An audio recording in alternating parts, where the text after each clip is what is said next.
Ester pasal 6 ayat 1-14. Mordekai dihormati. Pada malam itu juga raja tidak dapat tidur.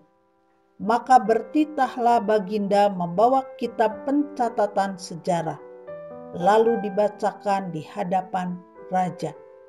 Dan di situ didapati suatu catatan tentang Mordekai yang pernah memberitahukan bahwa Bigtan dan Teres, dua orang sida-sida raja yang termasuk golongan penjaga pintu, telah berikhtiar membunuh Raja Ahasiweros. Maka bertanyalah raja, kehormatan dan kebesaran apakah yang dianugerahkan kepada Mordekai oleh sebab perkara itu? Jawab para biduanda raja yang bertugas pada baginda, kepadanya tidak dianugerahkan suatu apapun.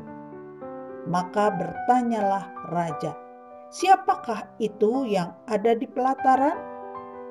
Pada waktu itu Haman baru datang di pelataran luar istana raja untuk memberitahukan kepada baginda bahwa ia hendak menyulakan Mordekai pada tiang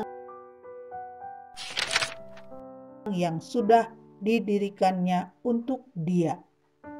Lalu jawab para biduanda raja kepada baginda, itulah Haman, ia berdiri di pelataran. Maka titah raja, suruhlah dia masuk. Setelah Haman masuk, bertanyalah raja kepadanya, apakah yang harus dilakukan kepada orang yang raja berkenan menghormatinya? Kata Haman dalam hatinya, kepada siapa lagi raja berkenan menganugerahkan kehormatan lebih dari kepadaku? Oleh karena itu, jawab Haman kepada raja, mengenai orang yang raja berkenan menghormatinya, hendaklah diambil pakaian kerajaan yang biasa dipakai oleh raja sendiri, dan lagi kuda yang biasa dikendarai oleh raja sendiri dan yang diberi mahkota kerajaan di kepalanya. Dan hendaklah diserahkan pakaian dan kuda itu ke tangan seorang dari antara para pembesar raja,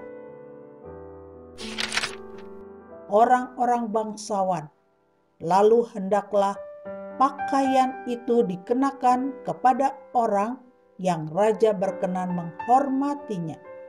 Kemudian hendaklah ia diarak dengan mengendarai kuda itu melalui lapangan kota, sedang orang berseru-seru di depannya.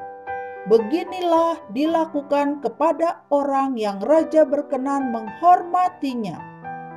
Maka titah raja kepada Haman, segera ambillah pakaian dan kuda itu seperti yang kau katakan itu, dan lakukanlah demikian kepada Mordekai orang Yahudi yang duduk di pintu gerbang istana. Sepatah kata pun janganlah kau lalaikan daripada segala yang kau katakan itu.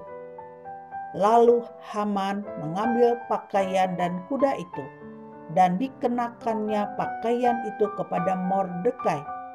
Kemudian diaraknya Mordekai melalui lapangan kota itu, sedang ia menyerukan di depannya, beginilah dilakukan kepada orang yang raja berkenan menghormatinya. Kemudian kembalilah Mordekai ke pintu gerbang istana raja. Tetapi Haman bergesa-gesa pulang ke rumahnya dengan sedih hatinya dan berselubung kepalanya. Dan Haman menceritakan kepada Zeres istrinya dan kepada semua sahabatnya apa yang dialaminya. Maka kata para orang arif bijaksana dan Zeres istrinya kepadanya, jikalau Mordekai yang di depannya engkau sudah mulai jatuh adalah keturunan Yahudi, maka engkau tidak akan sanggup melawan dia.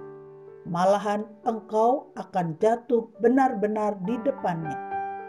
Selagi mereka itu bercakap-cakap dengan dia, datanglah sida-sida raja, lalu mengantarkan Haman dengan segera ke perjamuan yang diadakan oleh Ester.